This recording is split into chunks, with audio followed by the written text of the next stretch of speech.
Parlare in pubblico è un'occasione unica per un imprenditore, per un professionista, per un manager, è quell'occasione in cui hai la possibilità di parlare del tuo marchio, di promuovere il tuo prodotto, di creare quella comunità, quella relazione che in altri modi non si può creare, proprio perché quando parli in pubblico ti avvicini di più alle persone, puoi essere considerato da subito un punto di riferimento per quel servizio o per quel prodotto. Ecco perché in questo video voglio darti 5 suggerimenti utili per parlare in pubblico per il tuo lavoro, per cercare di coinvolgere sempre di più le persone che ti ascoltano, sia che tu debba farti conoscere a persone che non ti hanno mai visto, e sia per rafforzare il gruppo che coordini, che gestisci. Insomma, un modo anche per rafforzare la tua leadership comunicativa. Elemento numero 1: cerca di raccogliere delle storie e dei messaggi che riguardano la tua azienda, il tuo prodotto, il tuo messaggio in generale. Questo perché tutti siamo attratti dalle storie, quindi se tu riesci a trovare una storia che riguarda come sei arrivato, come hai realizzato un qualcosa, riesci a catturare di più l'attenzione di chi ti sta ascoltando. Secondo elemento: condividi il palco con gli altri. Cosa significa? Tutte le persone che hanno avuto successo, le persone che riescono ad avere successo quando comunicano, quando parli in pubblico, che hanno sviluppato delle aziende, che hanno ottenuto un successo con la loro professione, quello che fanno è coinvolgere gli altri sul palco quando stanno parlando. Cosa intendo dire? Supponi che tu stia guidando un progetto, hai un prodotto che stai realizzando, ci sono state altre persone che ti hanno aiutato, che ti hanno supportato.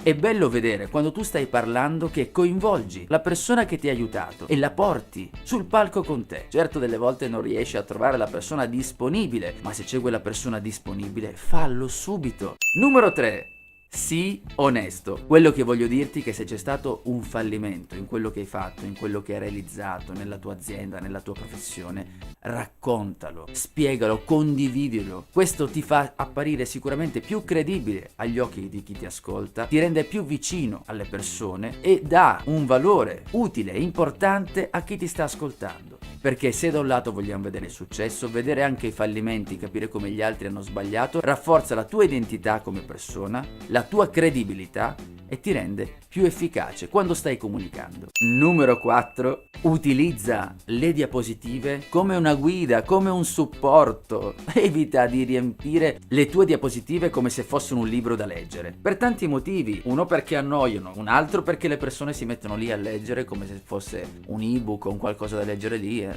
stanno lì 2 ore. Invece quello che devi fare è scrivere sulle tue slide il minimo necessario, delle parole che possono evocare un'emozione, possono evocare un riferimento particolare, dopodiché parti e parli tu da solo, cerchi di allenarti su questo. L'attenzione deve essere su di te ed evita invece di riempire queste slide. È l'unico modo per cercare di essere un po' più coinvolgente e meno noioso. Elemento numero 5, che è davvero quello che fa generalmente la differenza per gli oratori professionisti, gli oratori che parlano e trasmettono il loro messaggio per lavoro e che hanno ottenuto dei successi. Una volta che hai dimostrato la conoscenza sugli argomenti di cui stai parlando, devi cercare di mettere insieme, di trarre un ragionamento, un pensiero logico sui dati che abbiamo, sui dati che conoscono gli altri, e far notare un punto di vista che forse gli altri non erano ancora arrivati, o perlomeno apri un punto di discussione. Una delle tecniche più semplici è quella di fare una domanda, completare la tua presentazione con una domanda, lasciare uno spazio aperto a chi ti sta ascoltando. Questo spazio che lasci, questa domanda che apri alla fine, accende alle persone interessate una curiosità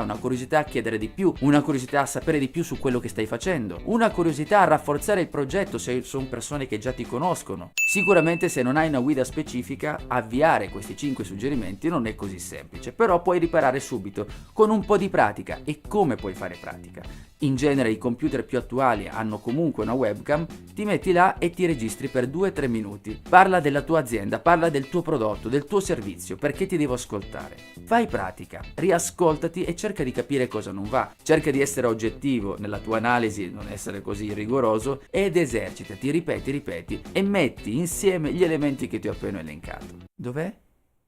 Il tasto? Aspetta, qui?